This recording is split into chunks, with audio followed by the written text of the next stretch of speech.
Welcome to the joy of coding. Hello, and welcome to episode 257 of The Joy of Coding. My name is Mike Conley. I may have just injured myself doing that little dance. I think I'm okay. I didn't injure my neck.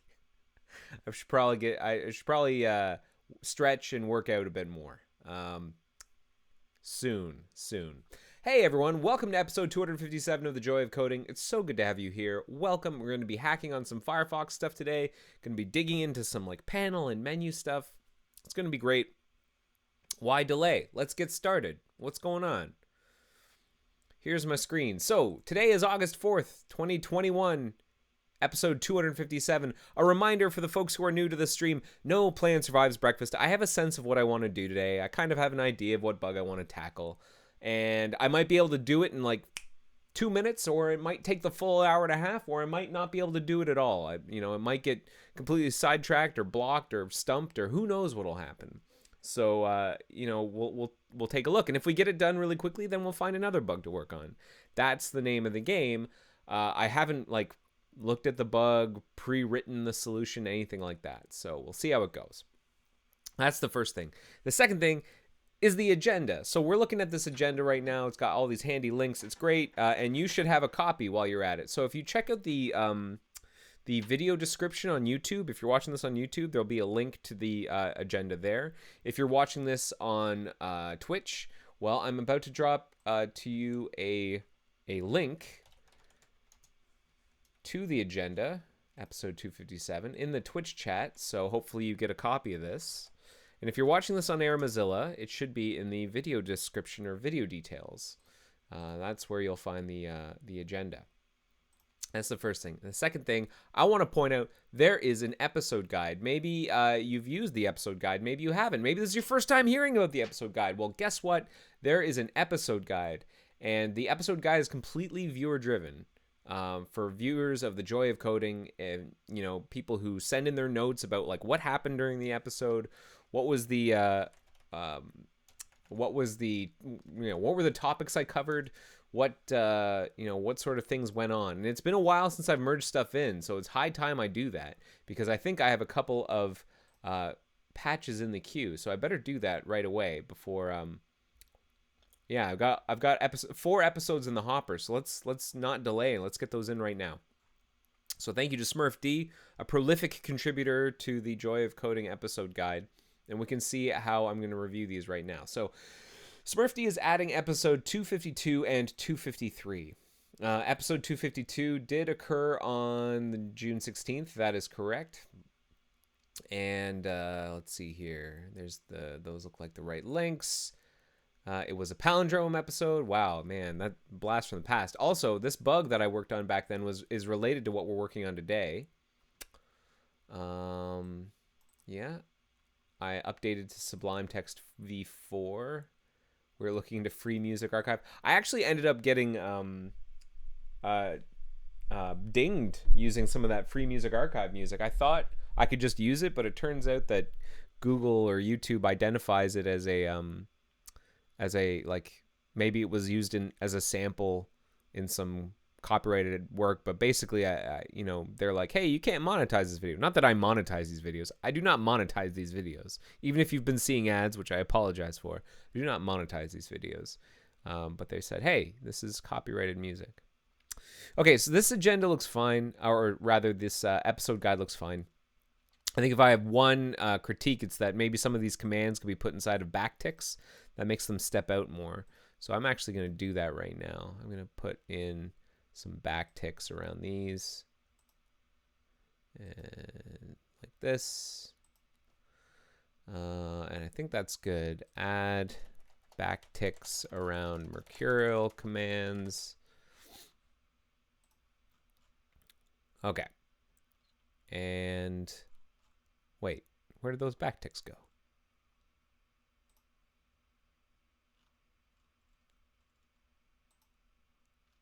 Oh, I guess it just it was delayed, but it had to be updated. Okay.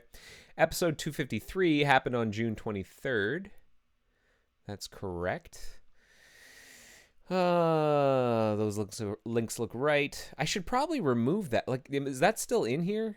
Okay, I don't think we need to like include the fact that we're in a pandemic. Like that was, I think we've all gotten used to the fact that I'm in, we're all living during a global pandemic. We probably don't have to like bake it in anymore. So I'm gonna remove that.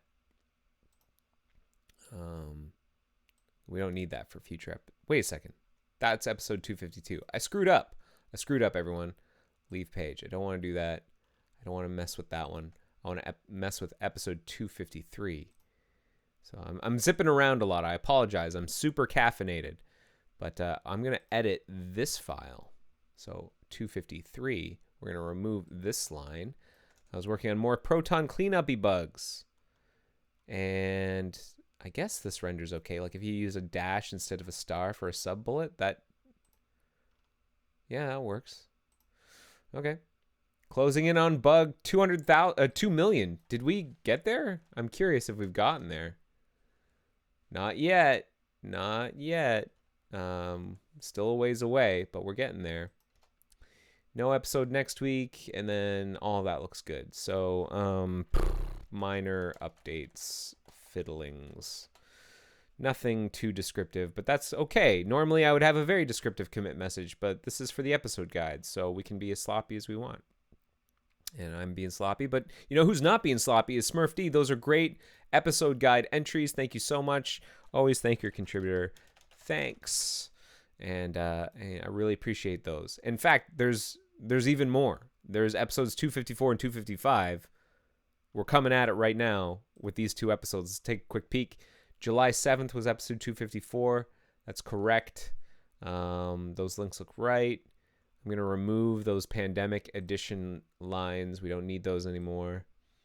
I'm going to put backticks around this HG command. I explained what Chrome is, the protocol.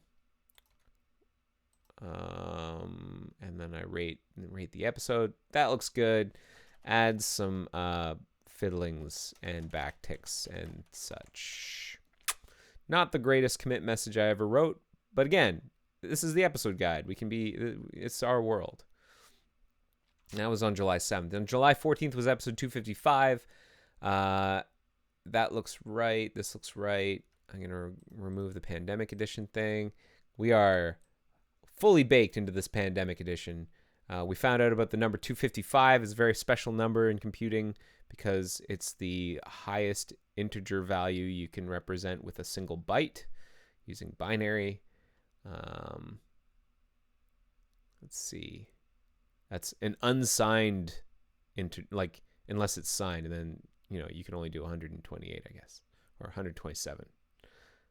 Yeah, something like that. We were talking about some of the bugs we landed. Mike's good mic is working again. Mike's good mic. That's this mic. Actually, it was kind of risky. Just before this episode, minor corrections. Just before this episode, I realized that I had to reinstall the driver for this device. I feel like every time Mac OS installs an update, I have to reinstall the driver. And I discovered that just before this episode, so I had to scramble in a couple of minutes, do a full system restart and install the driver, and it was very scary, but I pulled it off, but that's why I was late. Okay, so those episodes are in. Also, this Dependabot thing is hey, this is a security vulnerability, but it's a static website, so I'm not too worried. It's complaining about a gem file for something or other. I'll merge this in. Sure, why not, Dependabot? I love it. Thank you for the patch. I'm going to thank Dependabot for the patch. And now let's move on. Let's go to the stuff that you're probably here for. I apologize if you were wondering around, why isn't he hacking on Firefox yet? We'll do that right now. This is the bug that we're going to be working on today. It's bug 1721454. This is actually a regression that we caused, or I caused rather. I won't pull you into the pool of people who regressed. Your name is cleared. You are clean, but I am the regressor here. I landed a patch in bug 1720534 to update the styling inside of the bookmarks menu. And that caused the manage bookmarks item that normally shows up inside it. There are normally two. It made one of them change its position, and we don't want that. So what I'm going to do is I'm going to make sure I've got an artifact build, and then I'm going to show you the bug. I'm going to reproduce the bug so you can see what I'm talking about, and then we'll see if we can figure out how to fix it. I don't think this will be too difficult. It's mainly about positioning. Like, the position of an item is incorrect. What are we doing here? Yeah, I'm just doing an artifact build. Why would this be so... Oh, I apparently did a clobber. Wild. All right.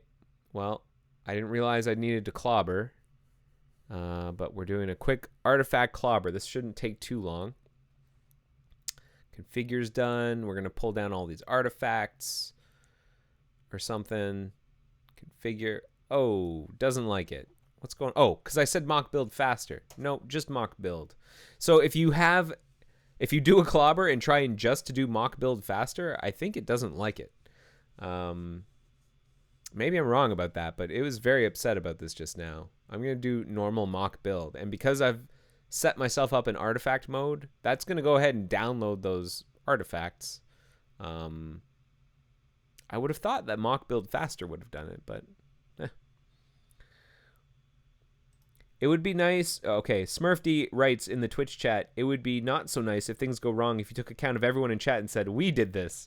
That's right. I could totally rope you in and be like, hey, Smurfd, Smurfd was there. And so I am not, I have, what is it? Guilt by association, in Law and Order, like you were an accessory to the regression. I watch a lot of Law and Order. What is going on here? Why is this taking so long? Okay, there we go. Downloading some artifacts. So just to review, these artifacts that we're downloading here, these are all the binary stuff that I don't need to worry about. I don't need to build it locally. They've already been built locally by machines out in the cloud. And so now we just download the binary artifacts and then package up all the JavaScript, CSS, and markup that I have locally and run it. It's almost like downloading the engine and running the game on top of the engine. If you've got like your game assets separate from the engine's the expensive thing to build. We download that and then we run the game on top of the engine. And so you can think of like the game being like the script and the CSS and the HTML and the images and everything. That's how I like to think of it anyways. Because that's how oftentimes games are designed. Not always, but oftentimes you separate the engine, especially if you want to be able to like reuse the engine, is you separate the engine from the assets of the game. That's why, for example, if I'm a big fan of point-and-click adventure games from the 90s, LucasArts, creators of such famed games as Grim Fandango and Monkey Island and Day of the Tentacle and Sam and Max Hit the Road and The Dig and like classic, and Maniac Mansion, like classic point-and-click adventure games, with the exception of Grim Fandango from that list, they all use the same family of engine called Scum. And so that way, LucasArts, their games, I think it's called Lucasfilm Games at the time, I don't remember, but they were able to like concentrate their development efforts on building the game rather than building an engine for the game, because they had like a pre-built engine and they'd tweak it and then they would script, they would like create puzzles on top of that engine, which was pretty cool. Smurfd asks, do you save disk space doing these artifact builds? No, I don't. Like I'm downloading, well, that's not entirely true. Like I'll bet you whenever you do a full local binary build, you create a bunch of like artifacts. No, I'm overloading the term artifact here. You probably create a lot of build stuff while you do a local build, like object files, and I don't know if those get cleaned up. So maybe an artifact build is more disk efficient than doing a local binary build. It's certainly more time efficient. They also did Indiana Jones. That's right. LucasArts did the Indiana Jones games. Obviously, George Lucas and was involved in Indiana Jones, and so in the films, so they were like, let's get some games going, and so Lucasfilm made some games. LucasArts, rather. Okay, so the thing that I wanted to show you has to do with this button, the bookmarks button. I just have to find it. Bookmarks menu button. That's this thing. So the problem is that this manage bookmarks item is supposed to be at the bottom. but it's above this list and it's not supposed to be. And so now it's like really weird. We've got these like redundant manage bookmarks things. And the only reason why we don't have it at the very bottom is because this list can get really long. And so when you scroll, the manage bookmarks, this manage bookmarks scrolls out of view. So we want to have this at the very bottom in the event that you have many bookmarks. And when you get to the bottom, you want to be able to manage them. So, so let's figure out what happened here. I think I know, I remember from landing this original patch that there was a chunk of code that was involved here that has to do with the placement of that manage bookmarks at the bottom. Now, if only Bugzilla would respond in time. Come on now. Am I still on the internet? Am I dropping frames? No, I'm still on the internet, so it's Bugzilla. If I'm not able to contact Bugzilla, oh, there we go. I was about to say, you get to watch me have to deal with that, of having to deal with what happens when you can't reach Bugzilla. How do you do your work? How do you do your research? Because it's possible. You can do it. It's just you end up doing a lot more like local database or local repository lookups. So I think if I remember correctly, the part that made the decision on where to insert the bookmarks, because like what's happening is this item here is a bookmarks folder that is inserted after this menu is constructed. And what's supposed to be happening is it's supposed to be put after the separator and above this manage bookmarks thing, but it's being put at the very bottom. So I want to know why that is. And if I remember correctly,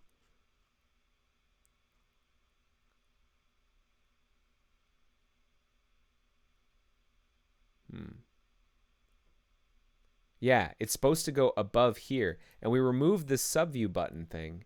And you know what? I think we fixed this, or I remember fixing this, but I don't think the fix got like put in the patch. I think there's a fix here that like either I failed to commit, because I remember this problem where by removing this panel subview footer button class,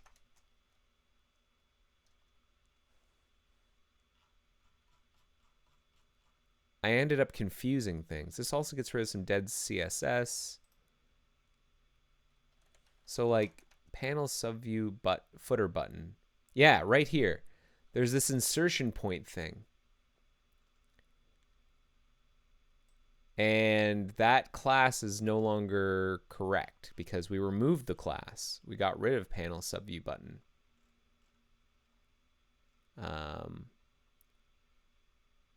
Subview footer button rather. So we have two choices. We can either give it we can give it a different class name. In this case, we could give it subview button. But the problem with that is that there's a couple of other things with subview button here. So what I'll do instead is I'm going to give a new class. I'm going to use a new class. Or could I give it an ID? I wonder if I can give it an ID. Is insertion point looking for a class? Or is any selector valid? Insertion point. Oh, it just uses query selector. Okay, so I can just give this ID, presuming that this line is only used for this menu. Because if it's used for anything else, then we can't be like if it's attached to different like menus, then we can't guarantee that. Like we want to be generic enough if this is a general function. So let's find out who uses this function, attach places view.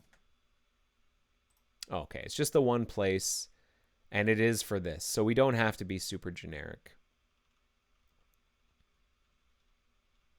So what we can do is we can just update browser places. Browser, what was it? Panel subview button. What? Where was the panel subview footer button? Panel subview footer button. So instead of using that, we'll use this. And I think that should figure it out. Let's see. So remember, what we've got here is the menu showing up below Manage Bookmarks. Let's see what happens now when we build this.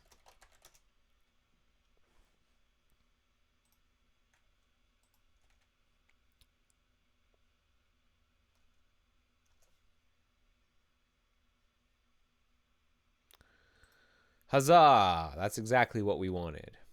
And if we like drag a bookmark in there, yeah, so they're all getting inserted above this. Okay, I'm happy with that. So I'm gonna have I'll have Marco review this one. I think that's the last. Who normally reviews Places stuff? Browser Places. Marco. Well, maybe I'll have Neil do it. Neil Deacon, Marco. Let's have Neil do it. Bug such and such.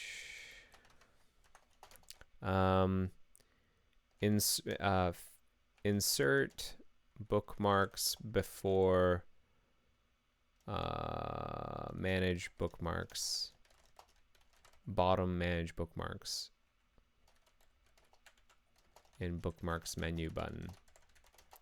And then I think Neil Deacon is Neil's Fabricator username. And then, you know what? I feel like maybe I should go into a little more detail in the commit message. So let me actually do commit amend, pull up the editor, and we can do a little bit more explaining here. Because there's, even though it's a simple patch, I want to explain what's going wrong and what happened. All right. The class panel subview footer button. The CSS class was removed from the BMB bookmarks show all element in the bookmarks menu button. Bookmarks menu toolbar button. But this class is used by browser places.js to know where to insert the user's bookmarks in the menu, in the structure of the menu. Since this is the only place where, since, what was it? Attach places view. This is the only menu that attach places view attaches to. We can supply the ID of the bottom manage bookmarks element and insert above it, which will cause browser places view to insert the user's bookmarks above it. All right. Why is it called browser places? Is it because it is a collection of kind of disparate things like bookmarks and history? Yeah, that's a great question, Charge Neon, and I think you're right. Like the project, I think historically, if you go back to like the very beginning of web browsers, like Mosaic and Netscape Navigator and Internet Explorer and all of those, Spyglass, when they started introducing the concept of bookmarks, they already had a concept of history. Then they added bookmarks. And there is a relationship between bookmarks and history. You know, it's places that you've been, but bookmarks are places that you obviously want to be able to go back to. And so when, I think back in 2010, I don't remember when the big database refactor happened for Firefox, but when we rejigged the whole like bookmarks and history infrastructure of Firefox, we decided to, I don't know if they were already being held within the same database. That was before my time, but the new database that was created and the whole system built on top of it was just called Places, which is just a generic name for like places you've been, including places that you might want to go back to because they're bookmarked, including tagged bookmarks, or places even holds other information like what else does places hold? Well, for the most part, it's like bookmarks in history. Those are like the main things. If you're curious, you can actually go inside your places database and take a look and look at the data structure and everything. If you go inside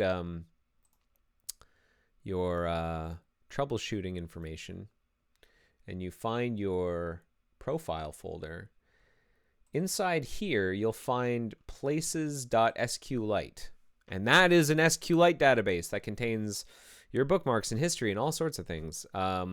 It's primarily bookmarks in history. Like I think it's tags. All of the bookmark tags go in there as well, and there might be some like additional like metadata about places that you've been to help make our search the URL bar or the awesome bar smarter. But if you're curious, if you make sure your browser's shut down, and then you can open this up with like an SQLite browser or something, and you might find it interesting. You can also look at our permissions database. But make sure that the browser's shut down first. Also make sure that you don't write anything to it unless you really know what you're doing. Just like read only. So maybe that's interesting to you. Okay, I think we've got our patch here. Let's post it up for review. Let's just double check that we've got what we want. Yes. Okay, and we've got Neil Deacon says the reviewer. We'll go Moz, Fab, Submit, Tip, Single. Chargenian goes, good to know. Hey, no problem. Hey, no problem. All right, so patch up for review. Let's do something else. Let's see if I can find another bug to work on. I'm gonna pull open my my need info list. Now I'm gonna do that off screen because sometimes my need infos include things that are like, hey, here's a need info on a security bug, and I don't want to show you security bugs because that stuff is not necessarily public. Got to protect the users. Like this one, yeah, that's a security bug. Okay, hold on.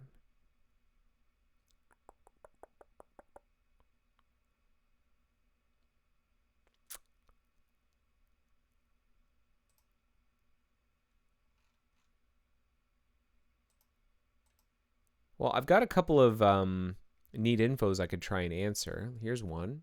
Let's bring this in. Pardon that sound. What else do we have here that I could try and answer today?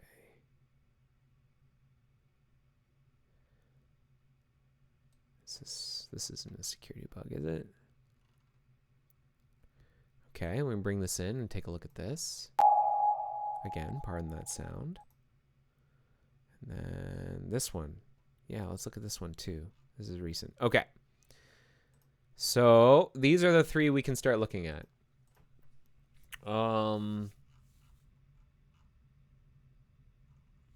So the first one is investigate why hanging the main process's main thread doesn't eventually lead to a crash. As per title, bug such and such is odd. We should have a hang detector which crashes Firefox after a while so that we get notified of the issue, but it appears not to be working. Or maybe I misremember how it works. Either way, it's very, very bad that a complete hang of the main process flies under our radar until it hits the release channel, so making this a priority. Mike, you know the background hang reporter well. Do you think it could be used to detect and act on this kind of stuff? Like crashing Firefox if the main process main thread doesn't respond for a specified amount of time? I mean, maybe. Yes. Yes, it could. Hi, G. Svelto. Sorry for the delay answering this. 1 month. My bad.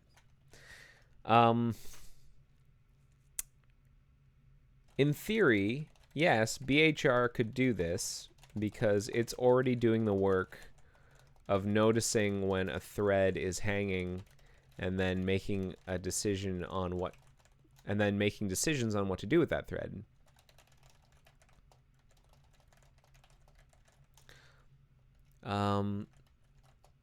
Terminator. I thought we already had a thing called Terminator, though. What is terminator?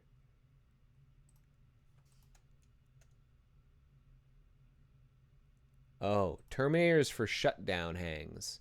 So if you were shutting down and then we fail to shut down, we hang during shutdown, then terminator will run.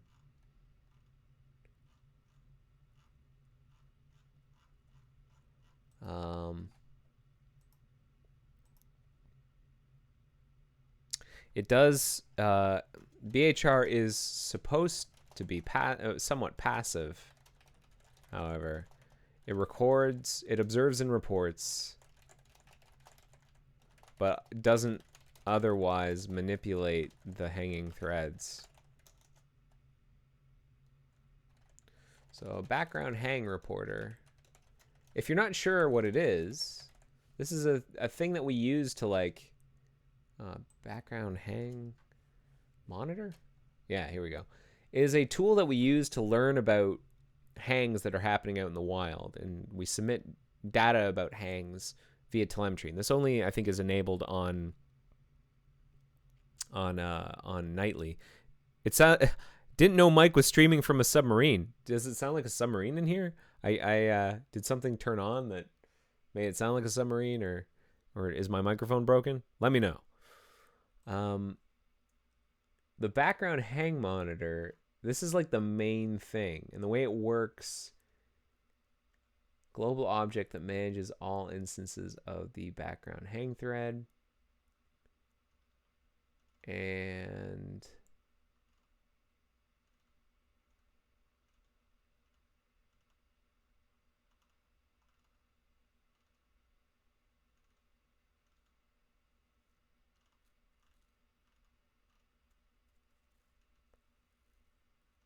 report hang.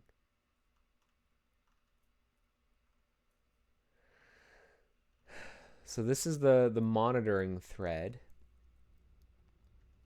that monitors the attached, like the threads that we're like waiting to hear from to see whether or not they're hanging. So this runs not on the main thread, for example. And we look at the time between the last like poke. Thread is waiting, not hanging. Report permahang. Do we have anything in here that's like crash? Report permahang.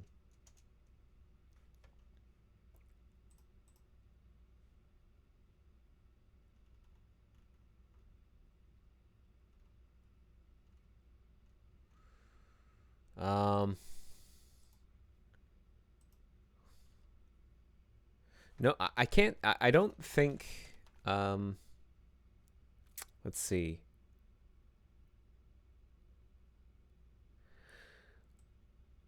I don't think it would be too difficult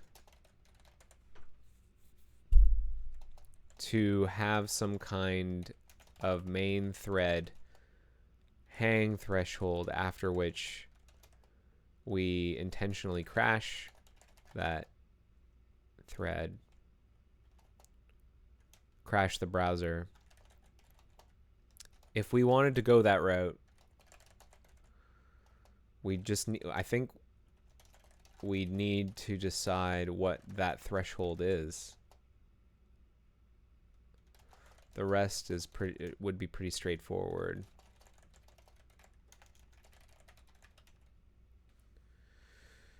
So you're seeing D Thayer because I know he has also worked on the BHR backend.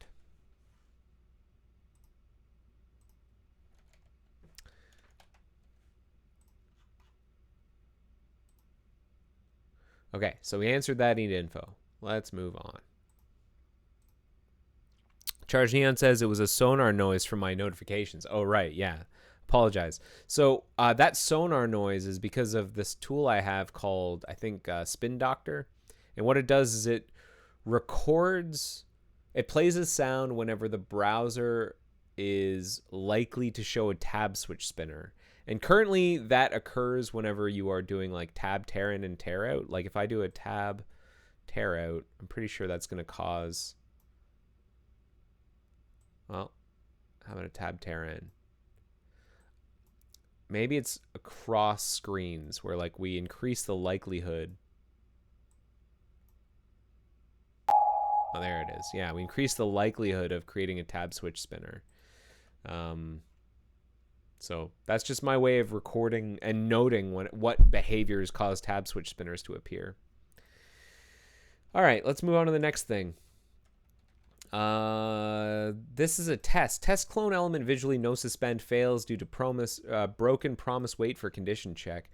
Before the changes in such and such, simple test promise wait for condition would not handle async conditions properly and would treat them as sync conditions. As the promise object returned from calling an async function is truthy, all async conditions were considered successful as soon as they are called. The wait for shutdown decoder call here now fails due to actually being run and is being disabled. Huh. What is happening here? Wait.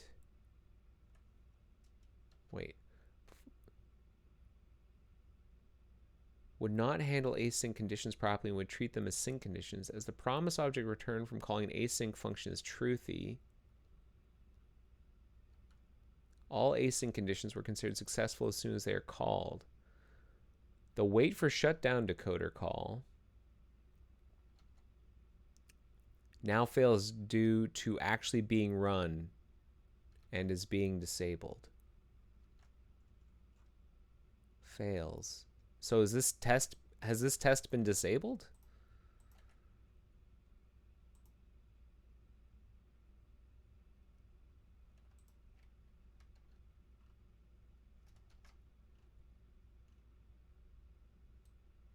Did they do something to this test to disable it?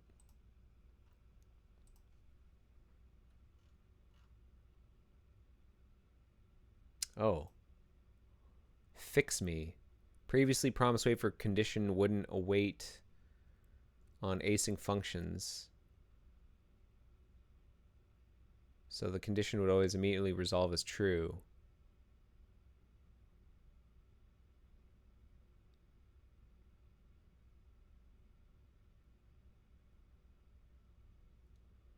Wouldn't await on async functions. Wait.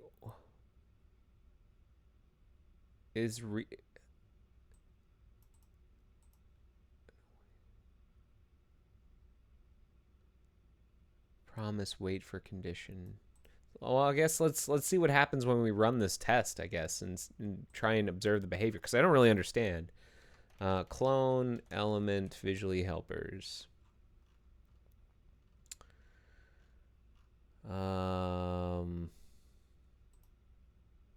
Previously promise wait for condition wouldn't await on async functions. It wouldn't await for them. So this would immediately resolve as true.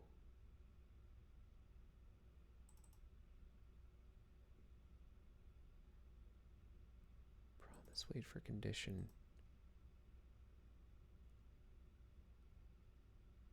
Oh, because promise wait for condition polls. I think we can just sort of like restructure this. I don't know why we need to use promise wait for condition here. Is wait for condition wraps it into promise. Okay.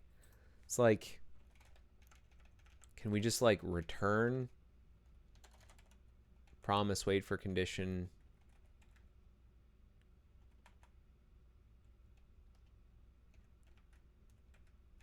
like this?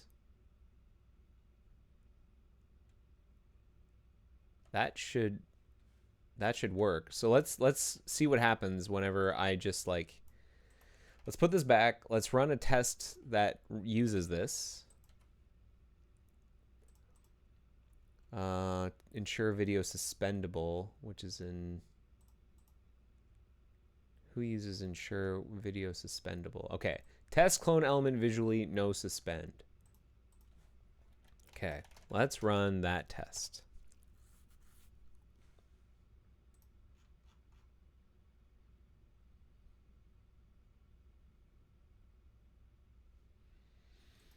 Thinking.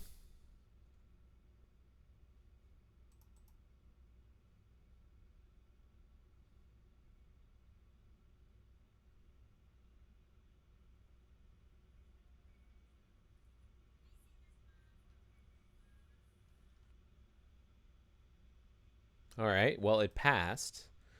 So now if I get rid of this and put this stuff back, I presume this is going to fail.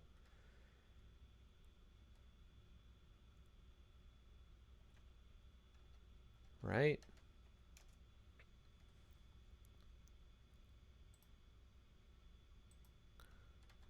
Whoops.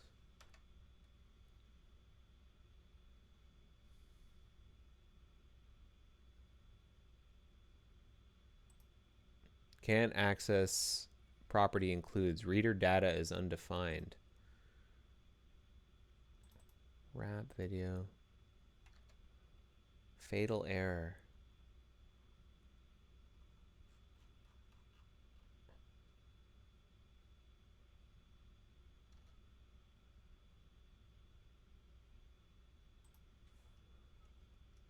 Okay, so what if we do what we were just talking about? So instead of this being an async function, we say return, wait for condition, promise, wait for condition.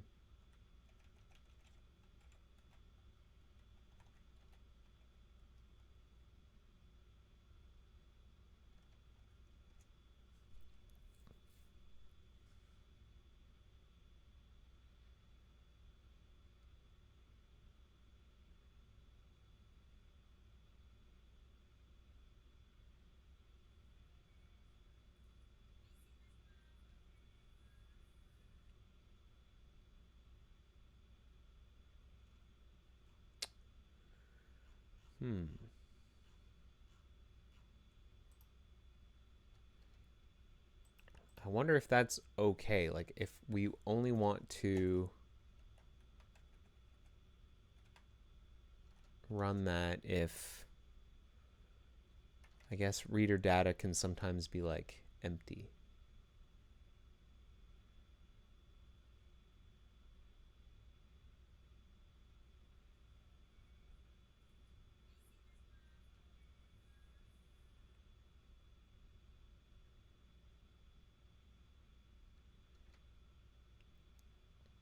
Video decoder should eventually shut down.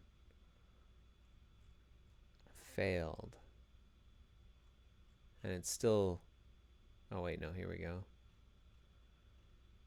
So eventually return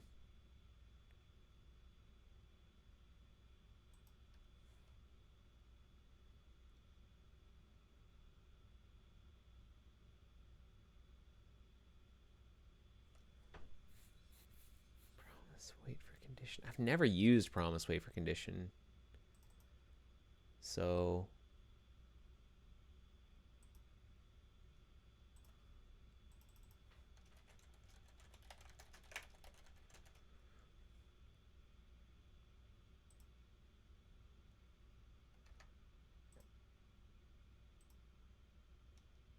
like what is the advantage? Promise wait for condition.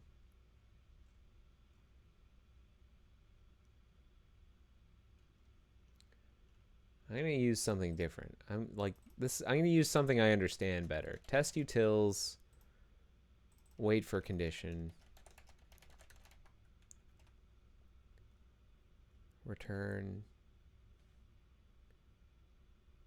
Like I presume test utils is something that's available to me, right? Test utils,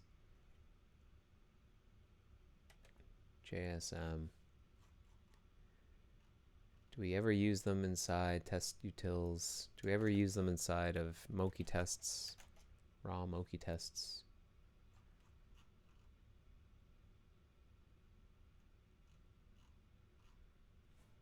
Yeah, we do. Oh, well, I thought we did. Hold on.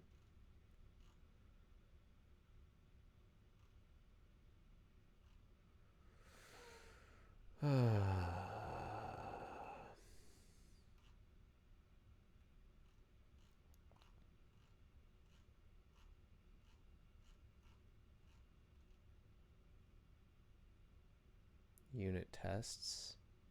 Use them.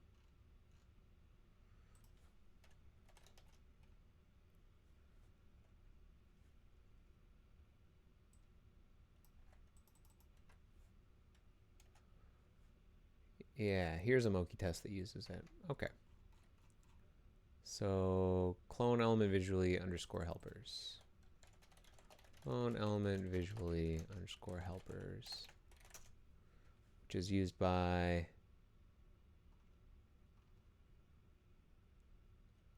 these things.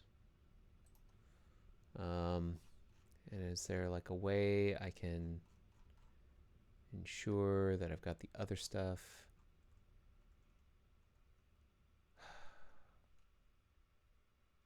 Okay, maybe I should relent and understand what this other thing does. Simple test, promise, wait for condition. How do you work? Okay, we pass it a condition function. It's going to run that condition function some number of times, and whenever it finally does, it will call the resolve function. Otherwise, condition didn't pass. Now, is that what happened up here? We failed at simple test 1283.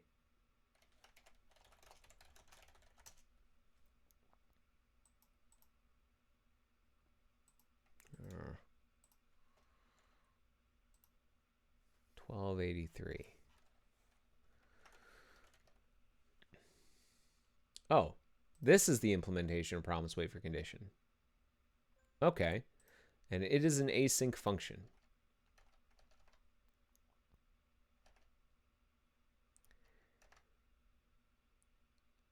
And it fails at 1283 here.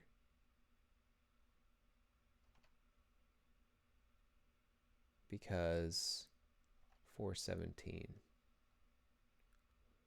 The way it works is it's going to do 30 tries. It's going to await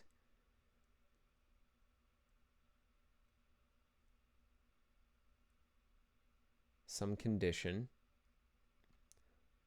So it expects the condition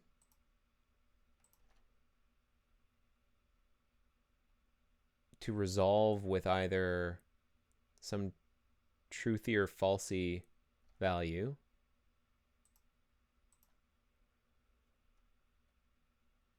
Data. So you'd think that would do it. So we're going to await this.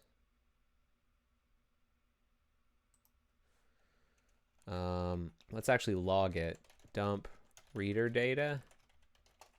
Reader data. Reader plus reader data dot includes shutdown. We're just going to log stuff sloppy times. Sloppy Joe. Here we go.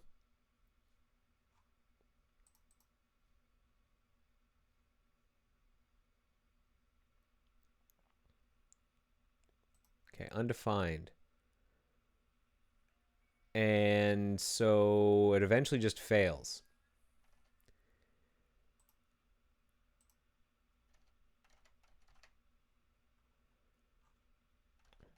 So the service special powers Moz debug reader data. So reader data is never defined. Interesting. Moz debug reader data.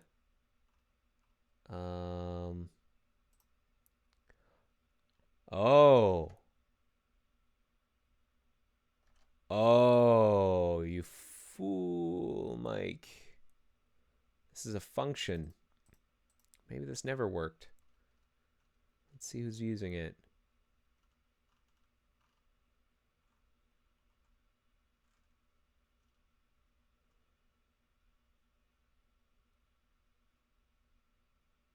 It's supposed to be a function. Special powers, wrap video. Okay, here's what I'm going to do, actually. I'm very curious about this. I'm going to debug here. I'm going to add a debugger line, and we're going to open up our JS debugger, and we're going to run this line, and we're going to see what we've got.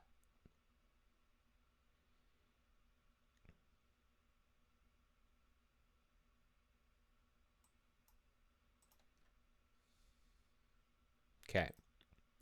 So what have we got here? Video. Special powers rap video. It's a rap video. Target. Wait, it's a proxy of some kind. Special powers rap video.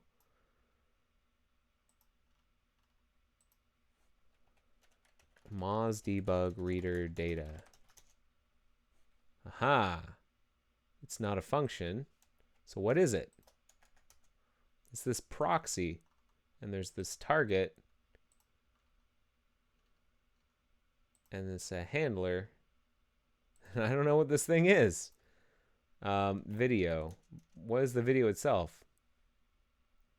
Oh, man. I need to understand better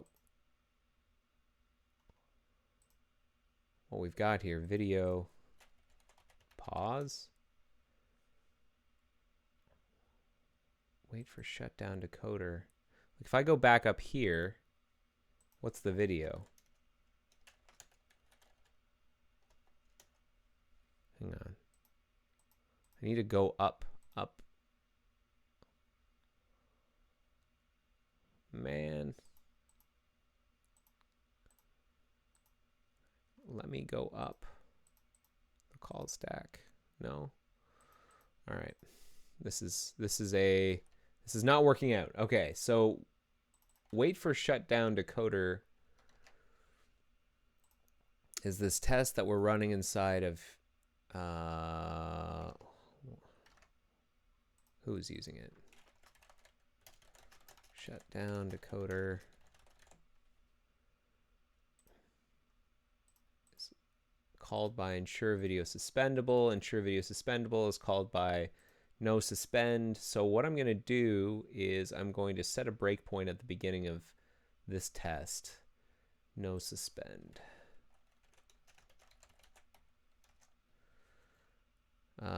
Like I'm going to put a breakpoint right here. And we're going to follow along. Oh yeah, sorry. There's a bunch of chatter. Let me try and answer some questions. The sonar noise is a plugin that Mike has that sounds when can't remember something happens in the browser. Yeah, whenever a tab switch spinner might show up. Maybe it should be a YouTube sound with someone's subs. Would certainly get annoying over time though. I wish I had that many subs. Wah wah. Love the Lego image. Hey, I love you. Hello, I just entered. What are we trying to do? I'm trying to answer a question inside of Bugzilla. I've been tasked with figuring out why this workaround is required in a particular test function. And so I'm trying to figure out why they needed the workaround and to fix it. So basically, the test is bypassing some stuff that's supposed to do. And, oh man, I think I ran out of time.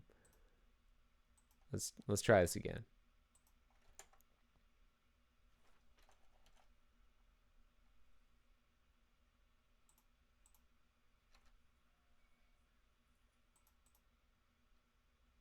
All right, I screwed up. Let's do that again because I ran out of time. There's like a little time limit on these things, and I have to do my examination within that time limit, which is a little annoying. Okay, so what is original video?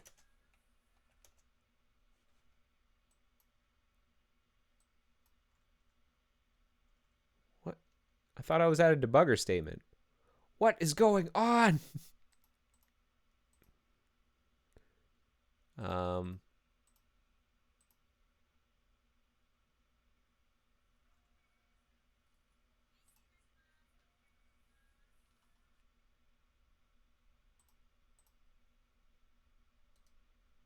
Okay, add a log here instead. Original video.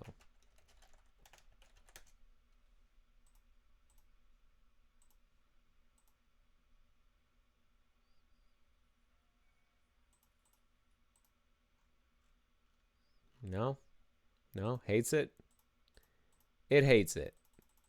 Gah! Okay. What I'm trying to do is not working. But basically, I'm trying to trace This video. So we call ensure video suspendable, which goes over here. And what we do is we wrap. Oh, we wrap the video already.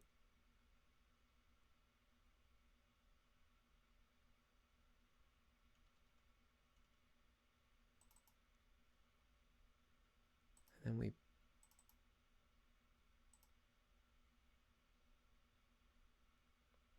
special powers wrap. Special powers dot child dot JSM wrap.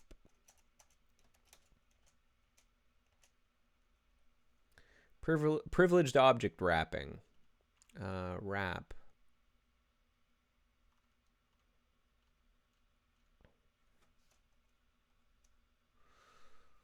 These functions provide transparent access to privileged objects using various pieces of deep spider magic. Conceptually, a wrapper is just an object containing a reference to the underlying object where all method calls and property access are transparently performed with the system principle. Moreover, objects obtained from the wrapper, including properties, are wrapped automatically after a single call. The wrapper layer is transitively maintained.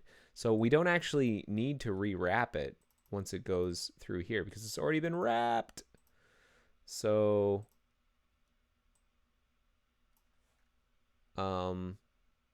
what I want to do, I think, is actually put the debugger here.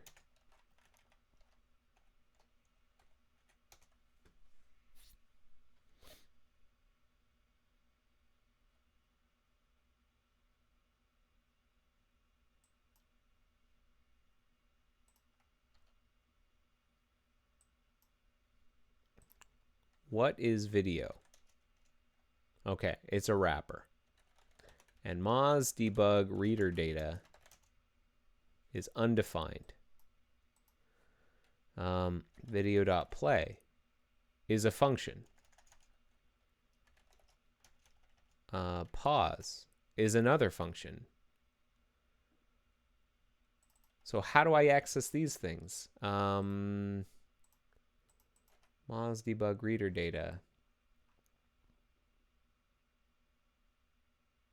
How did this ever work? Like, is source buffers available on it? Video.sourcebuffers. No. Pref media source enabled.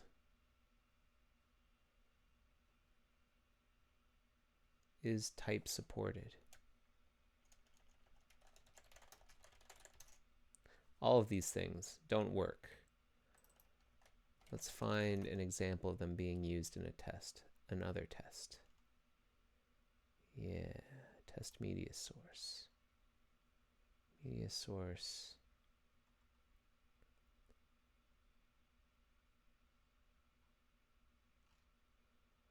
I need something less abstract, please.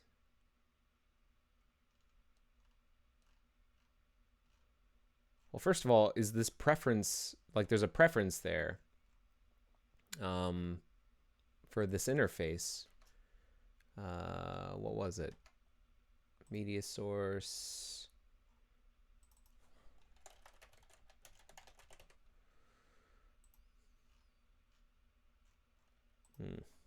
Moz debug reader data.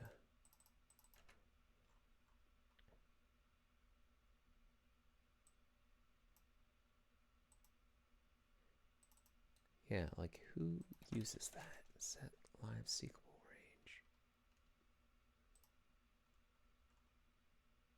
range. Run with MSE. And puts the test preferences in there. So is this preference set? Services. Do I have access to services? No. Do I have access to the browser toolbar debugger? Here, I'm gonna run in the context of the top services. Get bool pref. Do I have that? No. Services. Prefs. Get bool pref. Okay, it is enabled.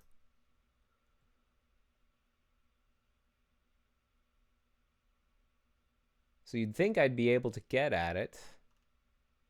How do we normally get at it? Media source event target. How do you normally get at it?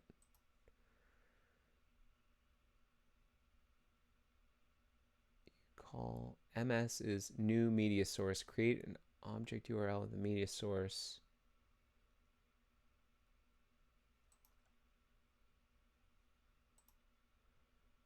Pulls the video debugged as.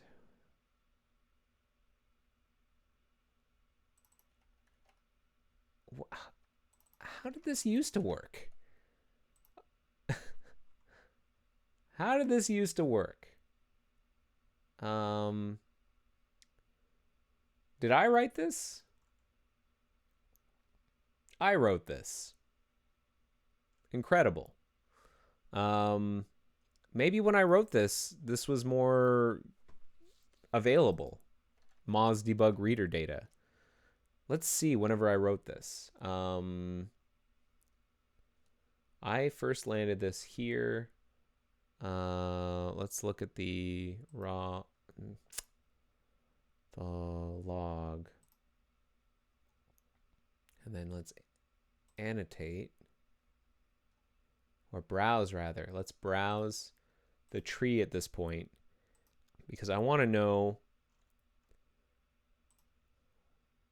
what was on DOM WebIDL. Media. HTML media element. Yeah, okay, so we used to have this function called Moz debug reader data on HTML media element. Do we not anymore? Because that would explain why this is totally broken. Moz debug. Yeah, it's not in here anymore. Okay, so I'm going to show you something kind of neat. I'm going to show you how we have this thing called Moz request debug log. And we have something called Moz request debug info. Is that what we want? Moz debug reader data, Moz request debug info.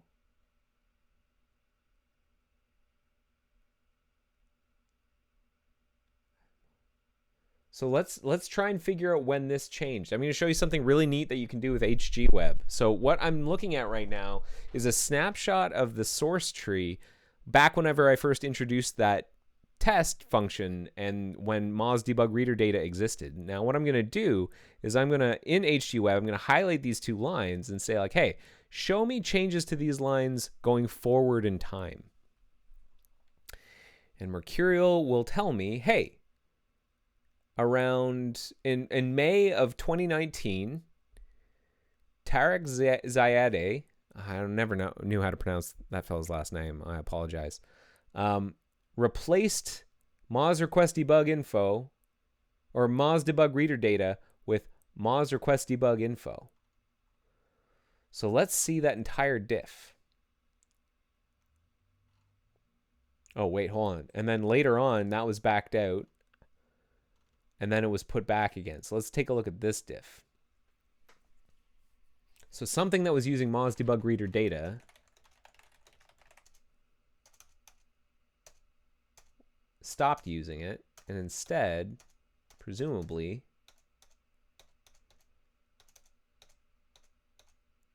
yeah. Is there media source, Moz debug reader data? Like, that's what we want now. We want to use Moz debug reader.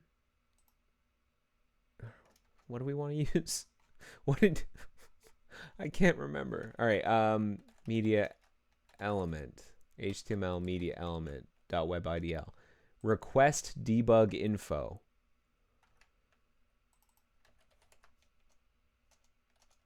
Now, who actually uses that? Moz request debug info. Here.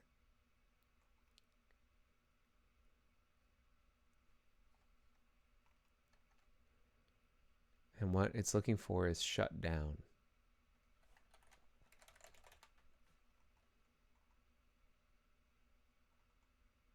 Well, at the very least, we can do this. We can do await special powers wrap Moz request debug info and call the function. And then what we're going to do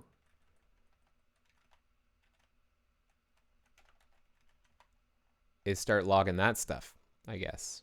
But I think that's what's going on here, is that this test function never worked properly, and it was being hidden because of how the promise wrappers worked. The promise wrappers have changed, which revealed this problem, and now I'm having to deal with the fallout.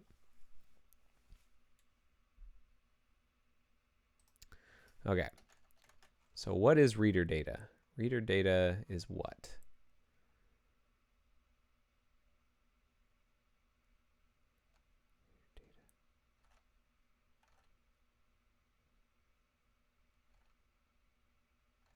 Oh, reader data dot includes is not a function.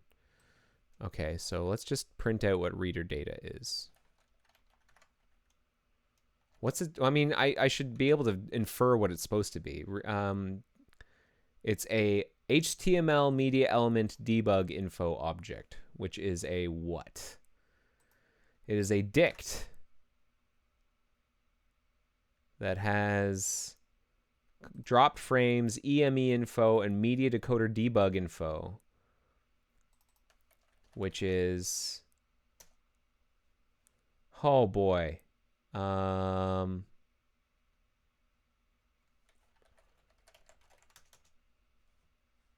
video sync debug info. What I want is the decoder state machine debug info. State. What state is it in?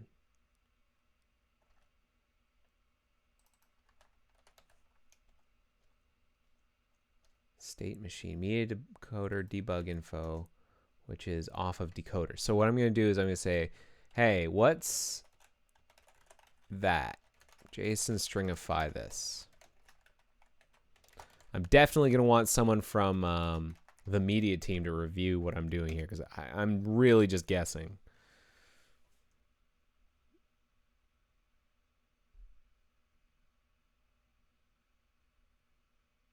Okay, we have this big ball of stuff, and what I want to know is decoding done? State machine is playing false.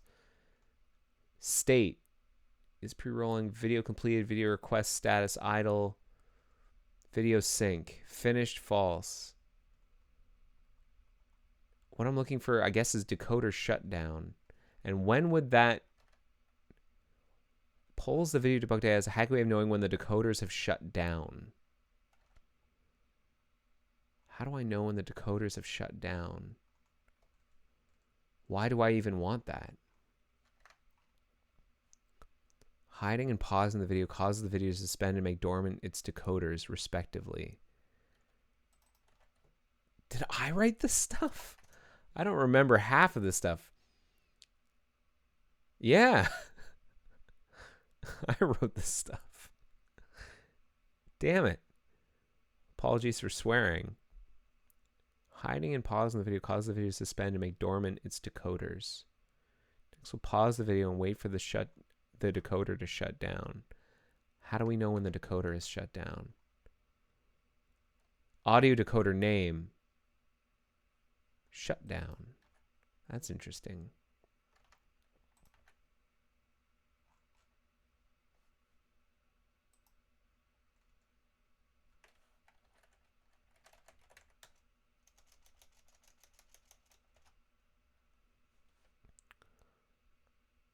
M description is shutdown. Shutdown decoder. M description is shutdown. So what do we do with M description? Is that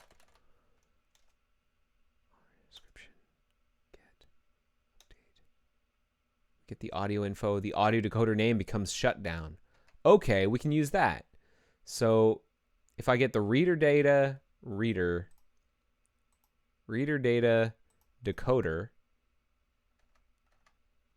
dot reader dot audio decoder name. So if this thing equals shutdown,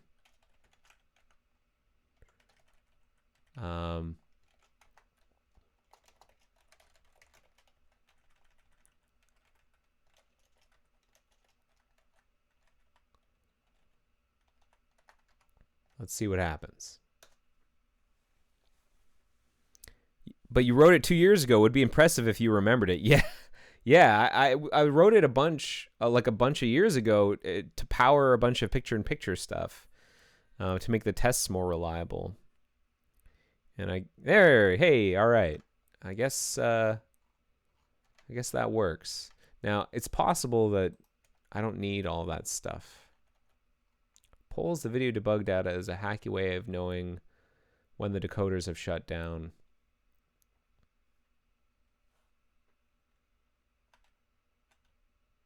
I think this will do it. Folks, I think this will do it. Now, why did I need to wait for the decoders to shut down? I don't remember. I don't remember. I think it had to do with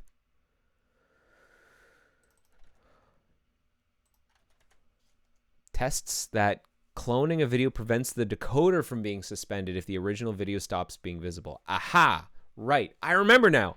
I remember why I needed to do this. So, picture-in-picture, the feature that this all powers, works by taking a video element that's on a page and then multiplexing its decoded video frames so it goes into two locations.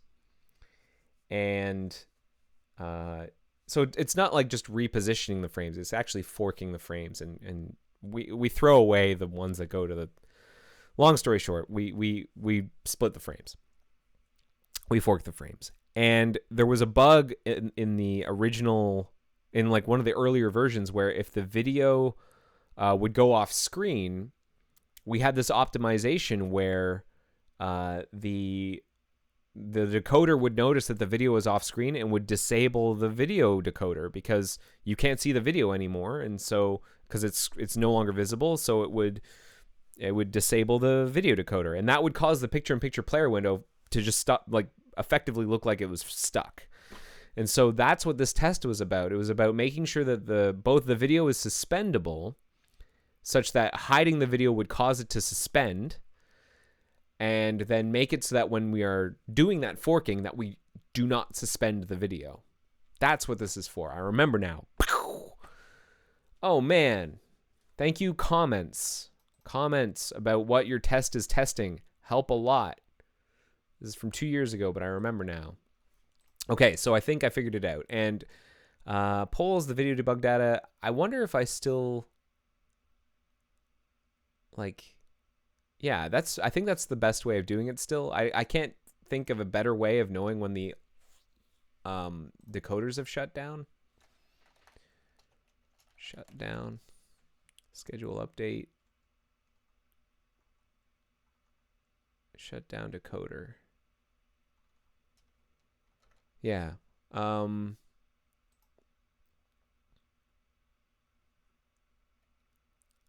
think that'll do. So, hey, we did it, everybody. HG commit bug such and such. Wow, I did not think I'd be able to figure that out. But I'm going to take this bug and I'm going to say update, wait for shutdown decoder helper function to use Moz request debug info. And then I'll have Pearsons look at it.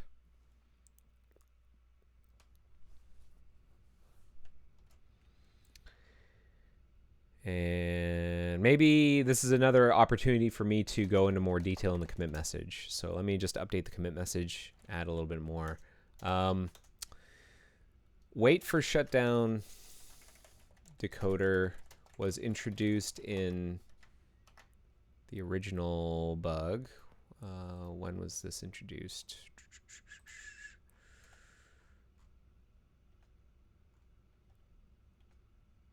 Somewhere in my history.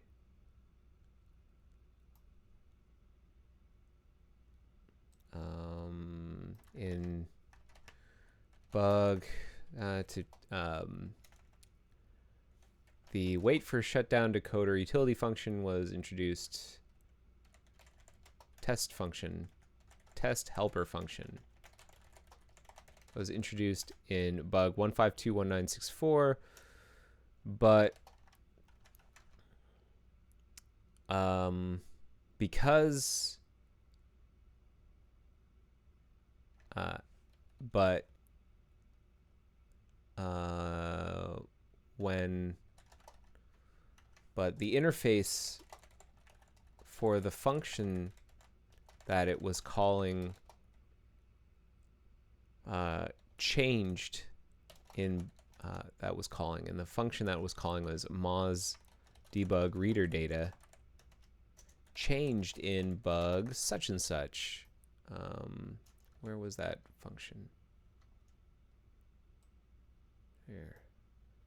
It was in here, which was bug such and such.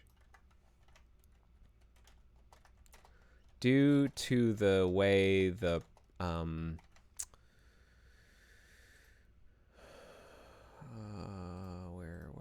where was I? I keep losing myself. Ensure video is suspendable due to the way promise wait for condition used to work before bug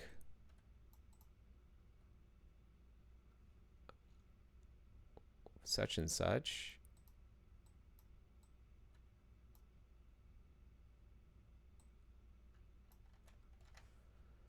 Bug. The sudden breakage of that interface was silently ignored.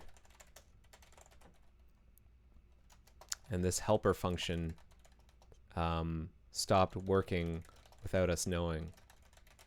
After bug such and such landed, this breakage suddenly became visible. This patch updates wait for Shutdown Decoder to use the machine readable structure, debug data structure that was introduced in bug 1542674.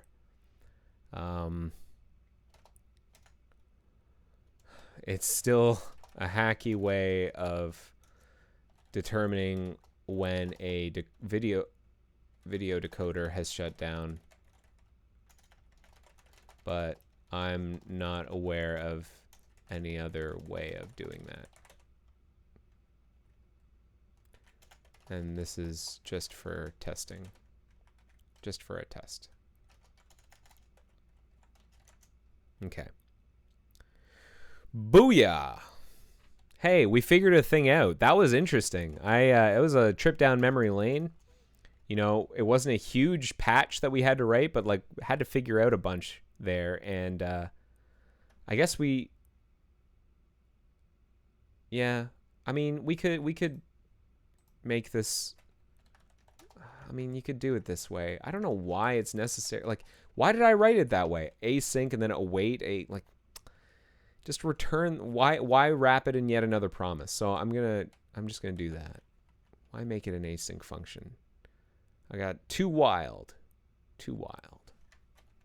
Okay, so let's post this up for review. I want to rebase this on top of Central because I think I'm based on top of this other patch we worked on earlier. So I'm gonna rebase this. Gonna post it up for review. And then before I finish, I want to answer a couple of quick questions that came in through the Rate This Episode form. So, if you didn't know, in the agenda, there's this link to rate the episode, and you can let me know what you thought. And I read everything that comes in, but there's a section at the very end where you can send in questions, and I will do my best to try and answer them. And they can be questions about Firefox or questions about my setup or streaming or anything like that. And I'll do my best to answer them if I have the answers. And so here are some questions that came in recently. Question time. If you could snap your fingers and instantly fix one part of the Firefox code base, which part would it be? You know, I thought a lot about this one, and you know, it's not necessarily the most important thing, but it's something I'm personally invested in. You remember those submarine sounds we were hearing? Those like bong. So those that sound is it's an indicator that the browser reached a point where it had a higher likelihood of showing what we call a tab switch spinner. And if you're not sure what a tab switch spinner is, tab spinner of doom. I wrote a blog post about these way back in the day. This thing. Now, it's changed style quite a bit since then. It's a lot less in your face than this, but the idea is the same. And we still actually have it. We still here, I'll put a link to the blog post there. You can read it. The whole technology is, a bunch of it's changed and been updated, but the underlying problem still sometimes appears, and the underlying issue is more or less the same, which is that sometimes whenever you want to switch tabs, the content process that is rendering that tab has not had time to paint and send that information to the compositor to present to the user. And so you have a choice there. Either you wait for that information or you don't. And if you wait, what do you do in the tabs? Like what do you do if you want to wait, and do you just show nothing? So what we ended up doing a long time ago was we decided, well, we'll wait a certain amount of time. We'll wait, I think it's like a maximum of 400 milliseconds. And if we still haven't gotten the presentation, like the pixels yet, sent to the compositor, well, then we'll show the spinner. And then at least it feels like the tab switch occurred, even though the content's not there. And we've tried a lot of things to try and optimize this. Like we've added technology to make it possible to interrupt JavaScript to force a paint in order to like show something, even if the page is unresponsive. And we found lots of different hacks and ways around it. And we've really reduced the number of users who see the tab switch spinner. But I'd love to find a way of just eliminating it altogether.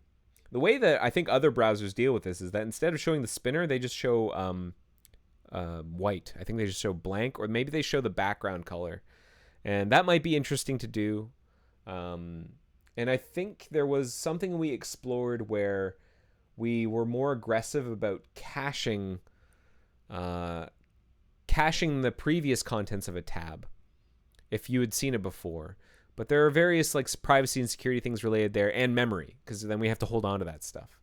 And I've never really been happy with the tab switch spinner. And the whole like chunk of code that manages the tab switch spinner is this really complicated state machine called async tab switcher, which I'm not a fan of. Like, I helped make this thing, and I'm really not a fan of it. We've done our best to clean it up. I tried like documenting it.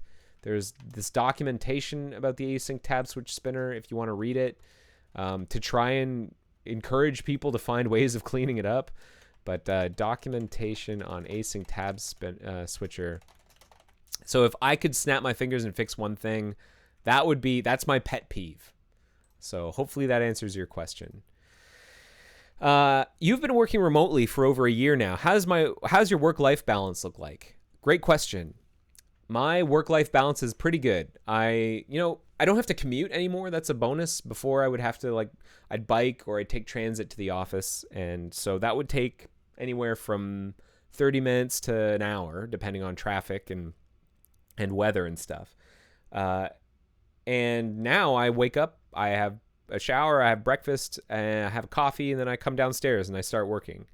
And that's kind of great. I don't have to worry about the commute. And the commute was nice for reading. I was not when I was biking, but if in the wintertime when I'm not biking, if I was on the transit system, I could use that time to read or listen to an audiobook, and that was nice.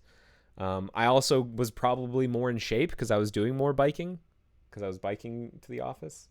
But I do enjoy the fact that I can just sort of have a more relaxed morning, start my day a little more slowly rather than before. It'd be like, I'd wake up, I'd brush my teeth, I'd have breakfast, I'd run out the door, I'd slurp coffee, run out the door, hit the bike all the way to the office, get all sweaty, go have a shower there, and then start my day. And it was very rushed.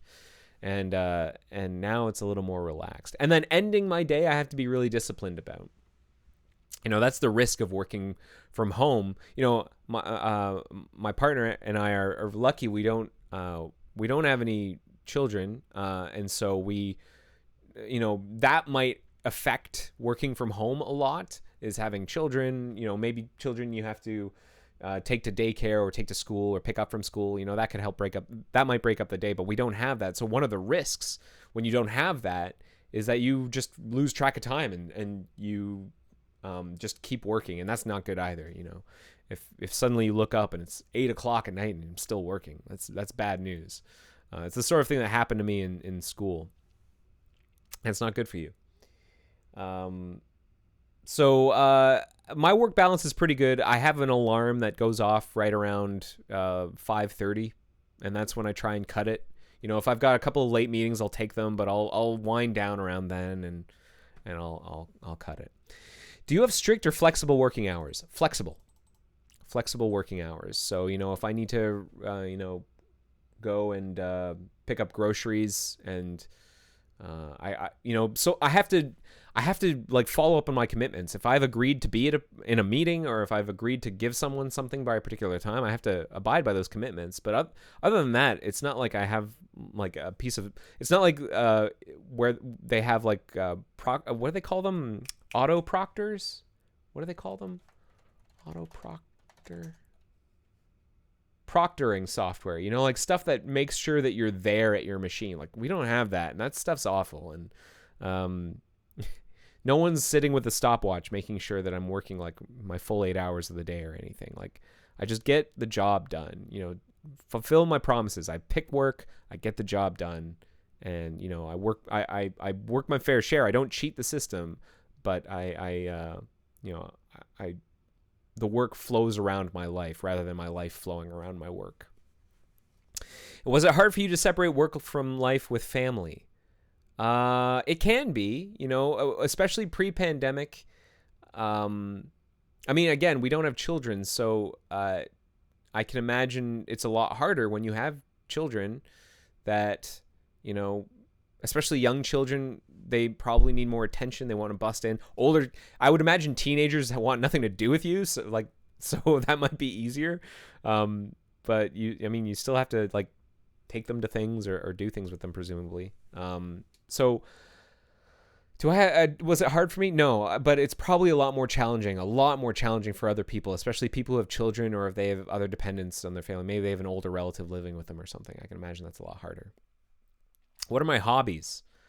I play guitar.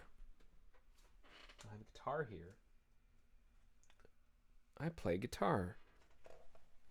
I don't know if you can see this. Let me, this is my guitar. It is a Parker P40. And I play in a band, although we haven't practiced in a long time because of the pandemic. We used to practice here. But because of the pandemic, we haven't gotten together in over a year and a half. If you're interested in my band, you can check out our YouTube page, The Johnson Report. User, what is it? YouTube, The Johnson Report. It's an office-themed rock band. That's how we bill ourselves. So you can check us out. Hobbies, my band. I also really enjoy point-and-click adventure games. If it's not immediately obvious from the talk at the beginning, I briefly mentioned like LucasArts and stuff. I love point-and-click adventure games. My partner Emily and I just finished a different. It's not. I wouldn't call it a classic point-and-click adventure game, but we finished a game recently called Life is Strange, and we really enjoyed that. Narrative. I love narrative. I love story that wraps me up. I know there are a lot of like gamers out there that prefer more, I guess, was adrenaline. Point and click adventure games are not usually like heart pumping, adrenaline seeking explorations of story. They're more methodical. They're slower. There's a lot more talking, a lot more conversation, a lot more exposition. But I really enjoy those kinds of games. I got a book a couple of years back. It's one of my prized possessions. It's called The Art of Point and Click Adventure Games from Bitmap Books. It's one of my prized possessions. I love this book. It's got all, because the artwork is what I love about these old games. and it's got like the old EGA and VGA stuff, but it's also got more modern stuff like, oh, that's a bit racy. They have like more modern things like, like I don't know if I know that one, but where like Broken Sword. I love the animation style in Broken Sword. This is from Flight of the Amazon Queen, which is it's kind of a goofy game, kind of clunky, but you can play it for free. You can download it as freeware, point and click adventure game. And you can see some of the artwork behind how they make some of these games. What is this? This I think is from Toonstruck. What's this one? Blade Runner. I never played that one. Grim Fandango, a classic. Monkey Island. This is from Monkey Island 2, another classic. So this is a great book. And so that's one of my other hobbies. And it's one of the reasons why I got into computing. I love point and click adventure games when I was a kid. I wanted to know how they worked. I like picked them apart. I tried to like figure out how to dump the assets from them. I wasn't very good at it, but other people are much better at it. There's a whole community of people who reverse engineer these things, and they've built a virtual machine for them called ScumVM, which is the way you're able to play all of these old games on modern hardware. ScumVM is a re-implementation of a lot of the adventure game engines for these games, and you can run ScumVM, load the game assets, and it'll just run the game. So if you want to see the source code of something that runs Monkey Island, well, you're in luck because ScumVM is open source, so you can check that out. Oh, someone wanted a link to the book. Let me just drop a link to the book, to the Art of Point and Click Adventure Games. There's actually one more book I'm going to link to. I don't own this one yet, but there's a Double Fine book. There's a game making company called Double Fine Adventures. They did a game called Broken Age. These people, some of them were originally working for LucasArts. Tim Schafer is, I think, one of the founders of Double Fine. And so they work on Psychonauts, but they also did the remastered versions of Grim Fandango and what else? Other games. Grim Fandango, and I think they also did the remastered version of Day of the Tentacle. I could be wrong about that. But yeah, here are the games that they mention here. Costume Quest, Day of the Tentacle remastered, Full Throttle remastered, and this book has a bunch of like artwork, I think. I don't own this one, but I would like to. So let me put clickable links in for both of these. This is not a sponsored stream. I am not being paid by Bitmap Books or Double Fine to promote these, but I'm going to get myself a copy of these books because I think they're really cool. I've always loved the artwork. The gameplay is great, but I've always just loved the artwork and the stories. Okay, we're almost out of time. There's one last question. Are you still exploring and trying to find new passions, or have you got plenty to choose from already? I've already got plenty to choose from. One of the things I've gotten into over the course of the pandemic in particular is cooking. Baking in particular. I mean, I always knew how to make food. I could get by, and I wasn't going to starve to death. And we weren't like ordering out every day. We'd make food. But, with the additional time from the pandemic, I learned how to make bread. Like that was kind of the stereotype, right? Is everyone's making sourdough. But I learned how to make different types of bread. I learned how to make like potato buns. They're really soft and fluffy. I learned how to make really good homemade pizza dough. And so we make pizzas. And, I figured out all sorts of different ratios for yeast and like the different kinds of flour and how much kneading you want to do and how the dough feels. And I found that very, very satisfying. And I was making like English muffins and loaves of bread, cheese bread, and cinnamon bread and dessert bread. And one of the things I'm hoping to get into is pastry. Like my mom's really good at pie pastry, and I'd like to figure that out. Maybe get the recipe from her. So hopefully I've answered all of your questions. That concludes question time. Someone asks, have you made pizza People's Champ? I don't know what People's Champ like. So the way I read what's coming in from Twitch is I think if you use one of those like graphics that people on Twitch tend to use to communicate, I get it as text. So apparently someone asked, have you made pizza People's Champ? I'm going to assume People's Champ is one of those images, and I'm going to say, yes, I have made pizza, and it's delicious. One of my favorite kinds of pizza that I make is we make homemade sauce. We put it on the dough, and then we put cheese down, mozzarella cheese, pepperoni, and then just crush up a bunch of garlic. Cloves of garlic, chop them up, put them all over the place, and then anything after that really, but I like that garlic in there. Maybe mushrooms or green peppers, not too much. You don't want to overtop your pizza, or it makes it too increases the moisture too much. That is a risk. Then you get soggy pizza. But sun-dried tomatoes are very good. Spinach, basil, if you want to do like just a straight up margarita pizza, throw some basil on there. It's delicious. Okay, I'm going to close out. I want to thank you so much for watching episode 257. We did a bit of coding and did a lot of talking.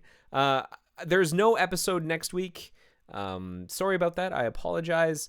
I have unavoidable meetings, but I wanted to say thank you for watching, and I will talk to you soon. Let me just switch screens. Hold on. How does this work? I don't stream using Zoom. What is this? Hold on. Let me switch screens. There we go. Thanks again for watching The Joy of Coding. Take care. Bye-bye. The joy of coding. See ya.